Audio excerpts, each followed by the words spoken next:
तो इलेक्ट्रोफाइल और न्यूक्लियोफाइल को इजी वे में समझने के लिए पहले हमें इन चार चीजों के बारे में कुछ बातें जाननी होगी। क्या है वो समझते हैं। तो सबसे पहले अगर हम बात करें बच्चे अमोनिया की, हमें पता है कि ये अमोनिया नाइट्रोजन और हाइड्रोजन से मिलकर बना है। हमें ये भी पता होना चाहिए कि नाइट्रोजन के पास सबसे बाहर वाली ऑर्बिट में कितने इलेक्ट्रॉन होते हैं मेरे बच्चे, 5 इलेक्ट्रॉन होते हैं। और हाइड्रोजन बेचारा एक ही इलेक्ट्रॉन लेके टहलता है जो इसकी सबसे बाहर वाली ऑर्बिट ही होती है। ठीक है, अब हमें पता है कि यहाँ पे जब NH3 बना होगा तो एक हाइड्रोजन ने नाइट्रोजन के साथ एक इलेक्ट्रॉन पेयर का मतलब 2 इलेक्ट्रॉन शेयर किए होंगे। ठीक है, और सेम चीज यहाँ पे ये तीनों हाइड्रोजन करेगा और नाइट्रोजन क्या करेगा, तीनों हाइड्रोजन के साथ 1-1 इलेक्ट्रॉन पेयर शेयर करेगा। जिससे हाइड्रोजन की बात करें तो इस हाइड्रोजन के पास अब 2 इलेक्ट्रॉन हो जाएंगे। ठीक है, और इन दोनों के पास भी 2-2 इलेक्ट्रॉन, ये स्टेबल। नाइट्रोजन के पास 5 इलेक्ट्रॉन थे, 3 इलेक्ट्रॉन किसकी तरफ से आए, हाइड्रोजन की तरफ से। तो भैया कितने हो गए, 8। अब यहां पे आप समझिए ये इलेक्ट्रॉन का एक पेयर है, भाई पेयर का मतलब जोड़ा, और ये भी इलेक्ट्रॉन का एक पेयर है। दोनों में फर्क क्या है, ये पेयर किस में यूज हो रहा है, बॉन्डिंग में, मतलब शेयर हो रहा है, इसको हम बोलते हैं बच्चे बॉन्ड पेयर। ठीक है, और ये पेयर नाइट्रोजन ने अभी तक इस्तेमाल नहीं किया, बेचारा अकेला है। ठीक है, तो इसको हम क्या बोलते हैं, इसको हम बोलते हैं लोन पेयर। मतलब लोन पेयर वो इलेक्ट्रॉन पेयर है जो अभी तक बॉन्डिंग में यूज नहीं हुआ, नाइट्रोजन ने अभी किसी के साथ शेयर या डोनेट नहीं किया। ठीक है, अब क्योंकि नाइट्रोजन के पास एक लोन पेयर है जिसको अभी इसने किसी को डोनेट भी नहीं किया, शेयर भी नहीं किया, तो अगर किसी बेचारे एटम के पास या किसी बेचारे कंपाउंड के पास इलेक्ट्रॉन की कमी है तो नाइट्रोजन इस लोन पेयर के साथ उनकी क्या कर सकता है, हेल्प कर सकता है ना। ठीक है, तो कहने का मतलब कि नाइट्रोजन ये लोन पेयर से किसी इलेक्ट्रॉन डेफिशिएंट, मतलब जो, ठीक है, जिनके पास इलेक्ट्रॉन की कमी है उनकी हेल्प कर सकता है, हाँ या ना। ठीक है, और नाइट्रोजन को हम बोलेंगे इलेक्ट्रॉन रिच क्योंकि इसके पास एक लोन पेयर है जो इसने अभी तक यूज नहीं किया। ठीक है, अब अगर हम नाइट्रोजन, ठीक है, हमने यहां पे समझा, अगर हम एग्जांपल ले BF3 का, अब इनकी थोड़ी दशा की बात करें तो हमारा ये बोरोन है। ठीक है, हमें पता है बोरोन का नंबर होता है 5, बाहर वाले ऑर्बिट में कितने इलेक्ट्रॉन होते हैं, 1, 2 और 3। अब अगर हम फ्लोरीन की बात करें, हमें पता है फ्लोरीन के पास 7 इलेक्ट्रॉन होते हैं। ठीक है, तो अगर मैं 7 इलेक्ट्रॉन बना दूं, ठीक है, ये हमारे 7 इलेक्ट्रॉन हो गए, इसी तरह इसमें भी 7 हो गए, लेकिन काम में तो एक ही आएगा, तो अभी मैं एक ही बना रहा हूं। ठीक है, अब मेरी बात समझिए, हमें पता है कि फ्लोरीन क्या करेगा, बोरोन के साथ 1 इलेक्ट्रॉन पेयर शेयर करेगा, ये भी शेयर करेगा, ये भी शेयर करेगा। इससे होगा क्या, इस फ्लोरीन के पास भी 8 हो जाएगी, 7 थे, एक शेयर से आया। ठीक है, इसके पास भी 8, इसके पास भी 8, ये स्टेबल हो जाएगी। लेकिन बेचारे बोरोन की दशा की बात करें तो बोरोन के पास कितने थे, 3, और 3 शेयर से मिले कितने हुए, 6। लेकिन दूसरी ऑर्बिट में स्टेबल होने के लिए तो इसको कितने चाहिए, 8। कहने का मतलब बेचारा बोरॉन अभी क्या रह गया, इलेक्ट्रॉन डेफिशिएंट रह गया, इसके पास इलेक्ट्रॉन की क्या है, कमी है। भैया लोन पेयर की तो बात छोड़िए, ठीक है, जैसे यहाँ पे अभी इलेक्ट्रॉन पेयर बॉन्ड पेयर है, इसके पास तो लोन पेयर है भी नहीं, और इसको 8 इलेक्ट्रॉन चाहिए थे, उसकी भी इसके पास क्या है, कमी। तो मतलब एक तरफ जो NH3 में नाइट्रोजन था, इसके पास एक एक्स्ट्रा लोन पेयर था, ठीक है, और एक तरफ इसके पास इलेक्ट्रॉन की क्या है, कमी। अब 2 एग्जांपल और है हमारे, जैसे OH, अगर हम इसकी बात करें तो ये हमारा ऑक्सीजन है, ये हमारा हाइड्रोजन। हमें पता है नॉर्मली हमारे पास ऑक्सीजन के पास कितने इलेक्ट्रॉन होते हैं बच्चे, 6 इलेक्ट्रॉन होते हैं। ठीक है, अब ये माइनस इंडिकेट करता है कि ये जो नेगेटिव चार्ज है ये लगा है ऑक्सीजन पे, और नेगेटिव का मतलब कि ऑक्सीजन ने 1 इलेक्ट्रॉन कहीं से लिया होगा। तो अभी हम मान ले रहे हैं आसान भाषा में कि ऑक्सीजन के पास 7 इलेक्ट्रॉन हो जाएंगे, हाइड्रोजन भाई के पास कितने इलेक्ट्रॉन होंगे, ठीक है भैया, 1 ही इलेक्ट्रॉन होगा। ठीक है, अब ये एक आयन है, किसी कंपाउंड का पार्ट होगा शायद। ठीक है, अब अगर हम यहाँ पे देखें तो होगा क्या कि हाइड्रोजन और ऑक्सीजन आपस में एक एक इलेक्ट्रॉन को शेयर करेंगे। जब ये इलेक्ट्रॉन को शेयर करेंगे तो देखिए ये वाला पेयर जो है ये है हमारा BP, मतलब बॉन्ड पेयर, ठीक है, जो शेयरिंग में यूज हो रहा है। लेकिन ये जो 3 पेयर है ऑक्सीजन भाई साहब के, ये तो अभी कहीं शेयरिंग वगैरह में यूज नहीं हुए, मतलब ये क्या है, लोन पेयर। और इस लोन पेयर के साथ ऑक्सीजन किसी जरूरतमंद की क्या कर सकता है, हेल्प। मतलब ऑक्सीजन भी नाइट्रोजन की तरह क्या कहलाएगा, electron rich species. Rich species मतलब जिनके पास लोन पेयर है, जो किसी की हेल्प कर सकते। ठीक है, लेकिन ये क्या कहलाएगा, इलेक्ट्रॉन डेफिशिएंट। अब इन भाई साहब की बात कर ले, ठीक है, ये लिखा है H+। ठीक है, अब H+ का मतलब क्या है भैया, हाइड्रोजन के पास 1 इलेक्ट्रॉन होता था, ठीक है, उसने 1 इलेक्ट्रॉन किसी को दे दिया दान, तो बना लिया H+।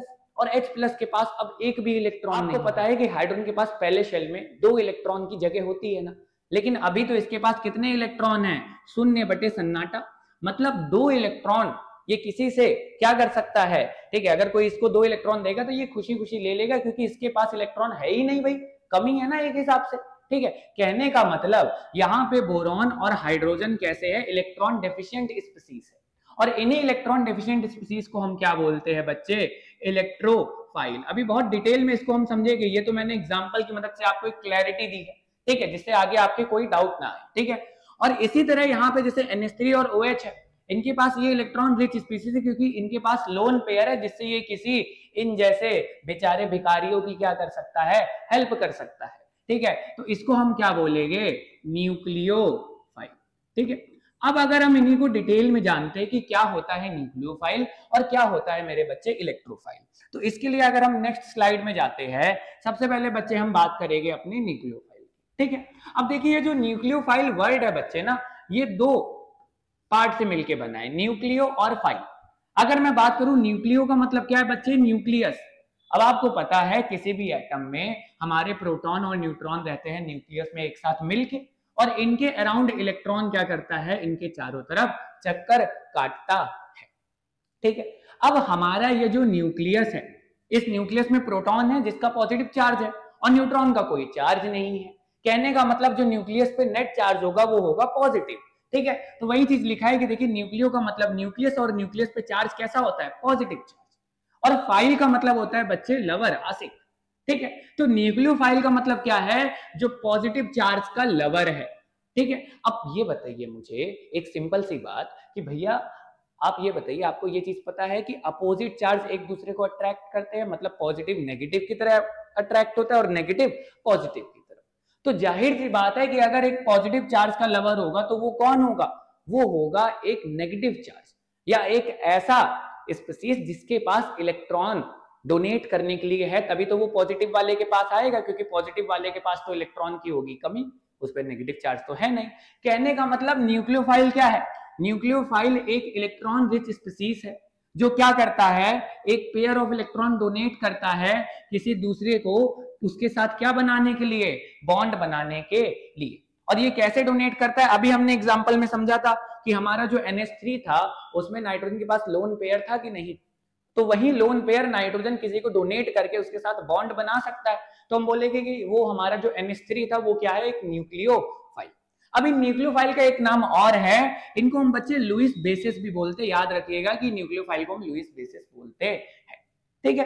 अब ये कुछ हमारे न्यूक्लियोफाइल है, जनरली देखिए जितने भी हमारे जो आयंस होते हैं जिनपे नेगेटिव चार्ज होता है, ठीक है, ये हमारे क्या होते हैं, न्यूक्लियोफाइल, क्योंकि इनके पास जनरली इलेक्ट्रॉन क्या होते हैं, इलेक्ट्रॉन रिच होते हैं, लोन पेयर इनके पास होता है, ये डोनेट कर देते हैं, ठीक है। और कुछ हमारे ऐसे न्यूट्रल कंपाउंड भी होते हैं जिनके पास लोन पेयर होता है, वो भी एज अ न्यूक्लियोफाइल बिहेव करते हैं।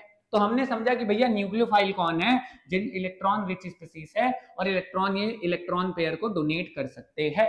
अब यहाँ पे आइडेंटिफिकेशन टिप कि भैया कहीं पे अगर आपको पहचानना है कि वो न्यूक्लियोफाइल है कि नहीं, तो उसको कैसे पहचानेंगे कि जनरली न्यूक्लियोफाइल में देखिए या तो नेगेटिव चार्ज होगा, या तो उस कंपाउंड में क्या होने चाहिए भैया, हमारे जो एटम है उसके पास लोन पेयर होना चाहिए जिसको वो क्या कर सके, डोनेट कर सके। अब अगर इसी के छोटे भाई पे चले, ठीक है, जो कि कौन है, इलेक्ट्रोफाइल। अब देखिए इलेक्ट्रो का मतलब इलेक्ट्रॉन, फाइल का मतलब लवर, जो इलेक्ट्रॉन का लवर है, अब इलेक्ट्रॉन का लवर कौन होगा, पॉजिटिव, ठीक है। कहने का मतलब न्यूक्लियोफाइल जनरली क्या होते हैं हमारे, ठीक है, पॉजिटिव चार्ज वाले जो आयन है, ठीक है, या ऐसे कंपाउंड जिनके पास इलेक्ट्रॉन की कमी है, तभी तो वो इलेक्ट्रॉन के लवर है कि भैया जिसकी कमी उसी के पीछे तो भागेंगे, ठीक है। तो क्या लिखा है कि an electrophile is an electron deficient species that accept a pair of electron, ये पेयर ऑफ इलेक्ट्रॉन को एक्सेप्ट करेगी और वो पेयर ऑफ इलेक्ट्रॉन को डोनेट करेगी, वो डोनर है या एक्सेप्टर है, ठीक है। अब इनका दूसरा नाम क्या है बच्चे, इनको हम लुईस एसिड भी बोलते हैं, ठीक है। यहाँ पे कुछ एग्जांपल दिए, मैंने बताया कि जिन पे प्लस चार्ज होता है जनरली वो हमारे कैसे बिहेव करते हैं, एज एन इलेक्ट्रोफाइल।